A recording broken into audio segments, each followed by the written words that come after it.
Sortir de sa bulle, partager, c'est maintenant. Bienvenue sur ethiquetv.fr. Nous avons entrepris un beau périple en voiture depuis la région parisienne vers le sud-ouest et le sud-est de la France. La première étape fut entre Bordeaux et Toulouse, à la Maison Forte, où Philippe nous a présenté la philosophie du projet. Ensuite, une seconde vidéo avec Sébastien qui nous a présenté son expérience à travers une visite de son jardin permacole. Nous sommes allés à Tarbes retrouver Roxane qui nous a présenté l'association Enfance et Liberté. Ensuite, une seconde vidéo avec elle sur son projet de film long-métrage Super Héros. Nous avons retrouvé Nina et Jacques de la chaîne YouTube Destination Bonheur, chez eux, qui nous ont proposé une visite de leur lieu de 3000 m² qu'ils développent sur les bases de la permaculture et de la forêt comestible. Nous sommes allés dans les Pyrénées à la rencontre de Bernard Bertrand, qui nous a partagé ses 40 dernières années de vie au service de la nature. Ensuite, nous sommes allés du côté de Fayence, retrouver Stéphanie, qui immortalise dans son propre jardin les portraits d'une biodiversité grandissante. Pour terminer ce voyage, nous sommes allés du côté de Valence pour retrouver Ariane et Alain dans leur ferme biologique et écotouristique. Alain, avec qui nous avions fait la toute première vidéo Ethique TV il y a 3 ans, à l'occasion de son retour d'un tour du monde en vélo. Voilà, merci beaucoup pour votre attention et belle découverte à vous. Sortir de sa bulle, partager, c'est maintenant. Salut Stéphanie. Salut. Comment vas-tu? Bah ça va très bien, merci. Je suis contente de t'accueillir chez moi, à Fayence. Avec grand plaisir, vraiment. Donc là, on fait un grand tour dans le sud-ouest et le sud de la France. Tu nous avais écrit sur Facebook pour nous présenter ton travail, dont on va parler. Oui. Et donc nous voilà. On va immortaliser ensemble un instant, ou tout du moins fossiliser une petite visite de ton jardin et de ton activité. Alors tout d'abord, oui, tu viens de dire, on est où exactement? On est à Fayence, dans le sud de la France, voilà, dans le département du Var. D'accord, très bien. On a le soleil, tout va bien. Tout va bien. Oui, oui. On est début juin, la vidéo sera diffusée d'ici quelques semaines, donc on aura un petit décalage, mais je dis ça pour les plantes en fin de compte, parce que si on la publie dans 3 semaines, ça n'a plus rien à voir. Non, c'est clair. Ouais. Mais alors déjà, donc tu vis dans cette maison qui est à l'origine... Une maison de chasseurs. Une maison de chasseurs. Voilà, c'est ça, qui a été réinvestie par les propriétaires, je suis en location. D'accord. Et voilà, qu'ils ont beaucoup retapé eux-mêmes. Et voilà, avec ce magnifique terrain, mais en tout cas... Tu as combien en terrain? Il y a à peu près 3000 m². 3000 m², donc on va faire le tour. Alors donc toi, tu n'es pas chasseur d'animaux, mais on voit quand même ton fusil ici. Donc pour parler de ton activité, donc tu es photographe. Oui. Et tu es pris de passion pour photographier la biodiversité de ton jardin. Exact, voilà. C'est toute la vie qu'il y a dans le jardin, donc j'ai pas besoin d'aller bien loin.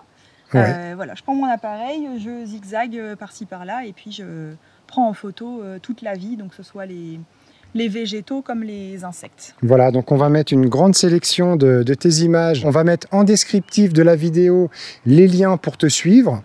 Et donc, alors si on faisait déjà une petite visite de ton potager. Oui. Alors donc, c'est un potager que tu as commencé l'année dernière, c'est ta deuxième? Oui, c'est ça. J'ai commencé l'année dernière plus au fond là-bas sur des buts parce que le terrain du tout est pas du tout exploitable. C'est que du caillou, c'est sec. D'accord. Voilà. Voilà, donc voilà, c'est ça. Donc on est sur un terrain, voilà. On peut pas creuser, c'est que du caillou. Enfin, c'est l'enfer quoi. Hein. Voilà. Il y a du sauf que on peut cultiver en apportant de l'amendement. Voilà, aussi. Voilà, c'est ce que tu as fait. C'est ça. Ouais. Donc l'année dernière en but. Ouais. Et puis, voilà, j'étais assez limitée, ça n'a pas super bien marché. Et du coup, j'ai créé des carrés potagers avec de la récup. En hauteur, et donc tu as apporté de l'amendement. C'est ça, ton amendement, ça a été quoi? Donc du fumier de cheval? Ouais, il y a eu du fumier. Et c'est intéressant ce que tu m'as dit là, de l'écurie. Oui. Alors... Ouais, en fait, je suis allée récupérer du fumier dans une association qui n'est pas très loin, qui est à Seillan. Ouais. Et c'est une association qui s'occupe de récupérer des chevaux maltraités ou qui sont destinés à l'abattoir. Et donc qui fait du sauvetage finalement. C'est un endroit magnifique, ils sont en extérieur, ils ont des terrains incroyables. Et la démarche est déjà de prendre soin d'eux, de les soigner un petit peu de leur traumatisme, mais aussi surtout de les rééduquer et de leur proposer d'être montés sans mort, sans fer et sans sel. Et c'est vraiment une ça démarche... s'appelle la crue. Alors accru, c'est sans selle. Ah d'accord. Donc ça a un nom. D'accord. Mais c'est vrai que l'équitation sans mort, donc le mort c'est ce qu'on met dans la bouche pour diriger le cheval, l'empêcher d'aller où il veut. C'est quelque chose qui se fait partout finalement. Et on se rend bien compte avec cette association que non, on n'est pas obligé de contraindre le cheval et qu'on peut être vraiment dans une relation d'équité. Et c'est drôle parce que pour reparler de toi, là tu parles donc d'un centre équestre de chevaux en fin de vie et toi, précédemment, tu travaillais en EHPAD pour des humains en fin de vie, en accompagnement. Et donc, qu'est-ce que tu avais fait par rapport à ton directeur qui était très ouvert d'esprit? Alors oui, j'ai eu la chance d'avoir pendant un temps un directeur donc, dans cette EHPAD, que je remercie d'ailleurs parce qu'il a été vraiment super et qui a compris cette démarche que j'avais envie d'avoir de lien avec le vivant, l'animal et tout ça. Et dans cet établissement, on avait un terrain énorme. Et j'ai proposé, pour faire la tonde, parce qu'on avait des soucis pour payer du personnel, pour tondre et tout ça, j'ai proposé de faire venir des animaux. Donc un cheval, un poney et une chèvre. Et donc ils ont entretenu le terrain. Et ça a créé une espèce d'animation en finale avec les résidents de l'établissement, le personnel qui s'investissait aussi pas mal pour donner à boire. Ça faisait de l'animation parce que la chèvre montait un peu partout, cassait des choses. Mais voilà, on se rend compte qu'en fait, à partir du moment où on se remet en lien avec le vivant, tout se passe hyper simplement, tout le monde est joyeux et tout le monde trouve une place en fait. Donc, bien sûr. C'était une super... Alors on a un petit avion qui va passer, ça va peut-être faire un petit peu de bruit mais on va hausser le ton. Alors donc on va partir dans cette petite visite de ton potager. Donc déjà là tu as une zone, tu dis que tu n'as rien planté, donc là c'est du... C'est ça. En fait voilà, les seules choses que j'ai plantées c'est les œillets d'Inde. Oui, parce que voilà, j'avais lu des choses un petit peu avec l'intérêt de l'œillet d'Inde. Et en fait, tout ce qu'il y a ici, ça pousse naturellement, entre guillemets. C'est du compost que j'ai apporté. Est-ce que tu fais du compostage direct? C'est-à-dire que tu mets ton compost de cuisine directement sur des sols? En fait, je l'avais mis dans un composteur. D'accord. Tout au fond, là-bas, on n'est pas allé le voir, mais je te montrerai si tu veux. On va continuer à avancer. Voilà, quand j'ai mis du compost là, ça a repoussé, comme les courgettes qui sont là. Voilà, donc là dans ta fraiserie, il y a les courgettes qui poussent spontanément. Voilà, il y a de la bourrache qui devrait pousser aussi par là. Voilà, elle est là. Donc ça, c'était des semis aussi à la base. Et toutes tes fraises.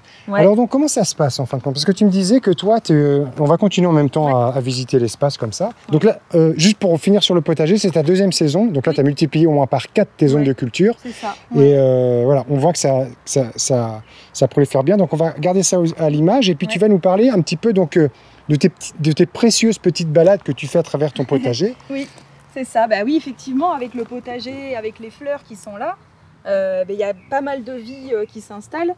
Il y a beaucoup d'insectes. Et du coup, c'est un petit peu mes collaborateurs en fait, au final. Donc voilà, c'est mes collègues de travail. On est ensemble à participer à la photo. Donc c'est vrai qu'il y a du monde quand on commence donc un petit peu... Donc tu passes beaucoup de temps à observer. À observer. Tu me dis, tu te mets accroupi, tu les vois à leur hauteur en fin de compte. C'est ça. Je suis dans leur monde en fait. Voilà, si je pouvais avoir la même taille qu'eux, ce serait encore mieux. Et ce qui est incroyable, c'est que chaque jour, là tout à l'heure, tu en as encore vu des nouveaux que tu n'avais jamais pris en photo. Quoi. Tout à fait. Oui. Et pourtant, j'y passe du temps parce que j'ai la chance de pouvoir y passer du temps. Mais oui, je me rends compte que tous les jours, je découvre des nouvelles choses, que ce soit dans les végétaux, les fleurs qui sortent, les insectes. Enfin voilà, il y a toujours... C'est inépuisable en fait. C'est ça qui est incroyable, c'est que l'émerveillement, il est tout le temps. Quel que soit le temps, quel que soit la météo, n'importe quoi. Voilà. Ici, il y a une petite araignée rouge qui vit là. Elle vit que là. Je la connais. Je sais et donc voilà, maintenant tu sais que ils sont installés à des endroits bien précis. C'est ça, Ils y restent, ils chassent ce qu'ils ont à chasser. Et elle est timide, après on voit les comportements. Dès qu'on s'approche, t'as vu, elle s'est cachée. Donc elle, pour la prendre en photo, c'est... Tu les connais très bien, tes collaborateurs. Oui, elle est tout le temps, elle se cache. Oui, je les connais bien. C'est mes collègues de travail. Donc là, tu as recyclé une vieille, une vieille brouette. En jardinière, avec des plantes qui se gèrent toutes seules, en fait. Donc là, des tomates, des courges. Des haricots. Voilà, zone peste. Courgettes. Et là-bas, ce qui est très drôle, tu as recyclé donc une barque. Ouais, c'est ça. Voilà. Une barque qui était trouée, donc impeccable. Utilisable, en fait, Avec tes tuteurs pour faire pousser tes tomates. C'est ça, tout à fait. Voilà. En gardant autour du non débroussaillé là-dedans. Voilà, les herbes hautes, tu laisses vraiment. Ça, là où il n'y a pas, c'est que ça pousse pas en fait. Hein, mais D'accord. voilà. Et puis, Il y a là juste où ton je marche, passage, mais là voilà, où tu c'est marches, ça. qui est naturel, quoi, Voilà, c'est je suis très entretien. prévisible, du coup, on sait exactement où je suis, mais bon. Donc vraiment des herbes hautes et une Ouais. multitude de fleurs sauvages spontanées qui C'est poussent. Du ça. coup, tu n'as pas besoin de planter Ah bah du tout. des non. fleurs ornementales, tu Non. as tout ce qu'il faut. Ah bah carrément. Et donc ça, c'est la zone, en fin de compte, ici que tu as cerclé parce que tu as un chien. Oui. Et donc ensuite, tu as tout l'espace sauvage dans lequel on va C'est ça. pouvoir s'aventurer. Exact. Où là, bien évidemment, aussi, tu vas pouvoir observer tous tes insectes, mais aussi tous tes oiseaux. Oui, Et on finira par ta petite mare, oui. qui elle aussi est un refuge à biodiversité C'est ça, évident. ouais, ouais. C'est vrai qu'ici, voilà, il y a pas mal d'oiseaux qui vivent, donc là c'est vraiment un endroit préservé. Je Voilà, ouais. débroussaille pas. Là j'ai un tas de feuilles de chêne, de branches et tout ça qui Là, vont se décomposer. Tu entasses ça, ouais. Ouais. Et Et après puis je récupère en dessous. Hein. Enfin, Voilà. voilà, on verra par la suite, mais tu vois, Voilà. au bout d'un moment ça se décompose. Bon là c'est encore Et pas ça fait assez, ton terreau. mais voilà, effectivement je fais des mélanges qui me sont utiles finalement. Voilà. Donc c'est stocké là, j'ai la chance d'avoir la place. Mais en Bon, il y tout a cas, encore un avion qui passe, mais oui. il tire des planeurs. Il faut Oui, savoir on que est dans pas le loin de coin, l'aérodrome, dans le voilà. coin de Fayence, il y a beaucoup de planeurs. Ouais, c'est ça. Donc là, voilà, bon, on voit le trèfle qui est partout. Oui. Et là-bas, ce qui est intéressant, on va laisser passer le planeur, ça prend 30 secondes. On va aller vers ce tronc d'arbre. Hop. Et là, voilà. Donc tu avais pu voir qu'ici, c'est un arbre qui est mort, quoi, Ouais, ou qui c'est s'est ça. cassé. Ouais. C'est cassé, ouais. Et donc là, il y a un trou d'un... Et donc tu penses que c'est quel oiseau? C'est des jets. Des jets, ouais. C'est des jets, donc, voilà. Et là, on les entend. Je pense que l'avion est passé, on doit bien l'entendre. Ouais. Voilà, Ici, il se passe quelque chose. on les entend. Donc ça. si un spécialiste parmi vous reconnaît le cri d'un oiseau, d'un jet ou d'un autre, n'hésitez pas à nous mettre en commentaire. Ouais, c'est très chouette. Et pour tout ce qu'on voit d'ailleurs aussi, hein, moi Voilà. je suis preneuse, hein, enfin, voilà, je Mais oui, connais parce pas que en fait, les noms. tu photographies, tu fais le portrait de beaucoup d'insectes et de végétaux, mais sans spécialement connaître tous. Donc c'est ça. n'hésitez pas à aller sur tes réseaux sociaux et à, en commentaire, ajouter oui. les noms que vous connaissez. Ce serait vraiment chouette. Ouais, je prends tout ce qui vient. Alors c'est vrai que comme je les connais par cœur, dès que je vois un reportage ou je ne sais quoi et qu'on cite Voilà. le nom, bah, du coup je me dis Ça ah, y tiens, est. ça j'ai chez moi, donc c'est Ouais. que je sais le nom. Mais sinon, bah oui, c'est pas facile de savoir qui est qui, bah, voilà, l'importance, l'utilité. Et donc beaucoup de papillons. Ouais, les papillons là, c'est depuis quelques temps, ils sont bien là. Et donc vraiment, alors toi, tu es quand même stupéfait sur tes 3000 m² sans tondre. Ouais. De la quantité et la variété d'insectes que tu y découvres, quoi. C'est... Incroyable. Tu vois là, il y a une araignée qui vit là aussi.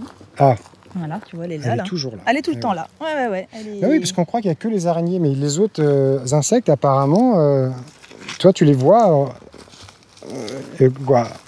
habiter la même plante Oui, c'est ça. longuement, quoi. Oui, C'est- oui, c'est on croit que c'est juste les araignées avec l'étoile. Ah, pas du tout. Mais pas du Non, tout, non. ouais, Ah, d'accord. non, il y en a qui sont voilà, particulièrement à tel ou tel endroit. D'accord. Et voilà, où je les retrouve assez souvent, donc c'est drôle. Et puis il y en a que je découvre au fur et à mesure. Hein, voilà. Puis je suis sûre que j'en ai vu un millième de ce qu'il peut y avoir. Ben oui, oui. Parce que je vais pas partout, il y a des endroits où... Et alors, en c'est- termes de matériel, donc là, tu as un matériel macro, ça s'appelle? Ouais, c'est ça. J'ai juste investi dans un matériel macro, donc juste l'objectif. Hein. J'avais l'appareil, mais j'ai juste acheté un objectif à Ouais. 200 € sur le Bon Coin. Puis c'est ton métier aussi, photographe pour C'est ça. l'événementiel, pour des Oui, tout à fait. Mais C'est c'est quand vrai même que fort. là, la macro, ça offre une dimension juste incroyable. Enfin, on Voilà. voit des choses qu'on voit pas à l'œil nu. Ouais, c'est un autre monde, quoi. Je suis un mini pouce dans le monde là Ouais. végétal et des insectes, et c'est incroyable. Je pourrais y passer des heures. Et donc on tu as des s'émerveille. enfants? Oui. Est-ce que ces enfants quand même réagissent, interagissent, s'intéressent à toute cette biodiversité qui toi te Alors, fascine et que tu mets en lumière? Ils sont pas vraiment en action Ils ont quel autant âge que moi. Ils ont 13 et 16 ans. D'accord. Ils sont pas en action comme moi. Tiens, regarde, c'est une punaise. Là. Voilà, il y a Ah, deux oui. personnes qui vivent là, enfin deux. Tu vois, il y en a un là. Je sais pas si on va la Je voir sais pas. à l'image, mais ouais. Voilà. Mais par contre, il y a Ah bah, elle est vraiment partie, ici. un respect très important. C'est-à-dire que nous, à la maison, on n'écrase aucune bestiole. Hein.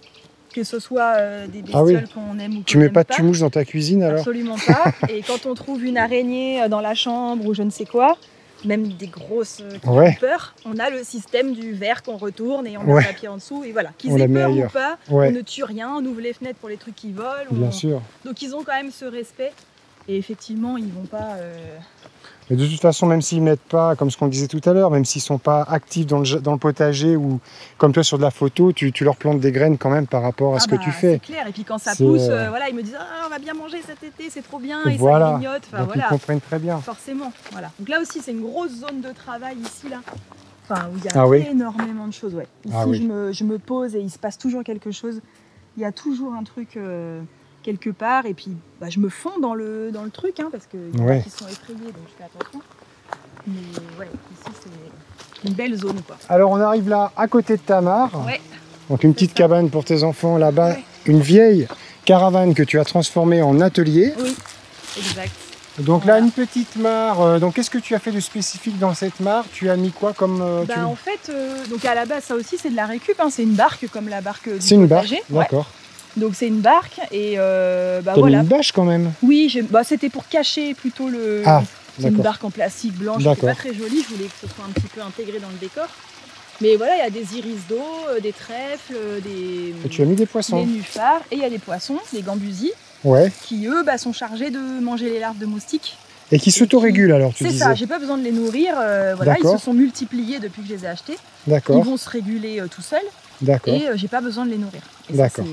C'est bien. C'était le but. Enfin, je voulais pas de poissons au début justement pour éviter ce genre de choses. Okay. Et là, voilà, les poissons sont là, les oiseaux viennent se baigner. Enfin, voilà, c'est top quoi. Ça apporte de la vie. C'est ça. Formidable. En tous les cas, vraiment, merci beaucoup pour le partage de cette passion-là.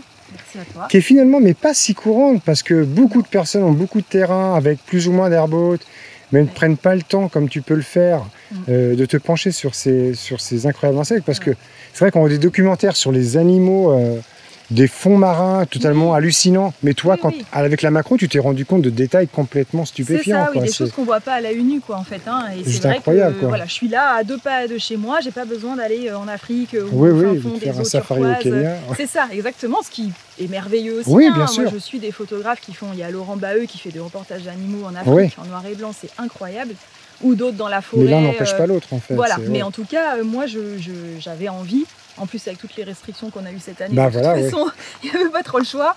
Donc, dans mon jardin, effectivement, à 2 pas de ma porte d'entrée, j'ai moyen de photographier des centaines des centaines de choses incroyables. Eh bien, formidable. Voilà. Alors, sur quoi voudrais-tu conclure? Eh ben, moi, je voudrais juste conclure en disant que ouvrez les yeux, regardez ce qui se passe. Il n'y a pas besoin forcément de faire que de la photo pour voir ce qui se passe. Respectez ce que vous avez autour de vous, sous vos pieds aussi, faites attention quand vous marchez. Et voilà, émerveillez-vous parce que c'est juste incroyable et c'est vraiment très utile aussi, toutes ces petites bêtes. Elles sont vraiment très utiles, donc prenez-en soin s'il vous plaît. Voilà, et cette connexion à la nature, toi qui avais vécu déjà dans le passé une dépression, cette reconnexion a été finalement peut-être ton meilleur antidépresseur. Exactement, c'est ça, les câlins aux arbres, puis aussi se remettre un petit peu à un niveau... un niveau différent et puis s'intégrer à faire partie d'un tout qui est vraiment, en tout cas pour moi, nécessaire et indispensable. La contemplation de la nature est vraiment un acte hyper régénérant. C'est ça, exactement. Et tu le fais magnifiquement bien à travers ton travail. Merci. Donc vraiment, abonnez-vous, suivez le travail de Stéphanie.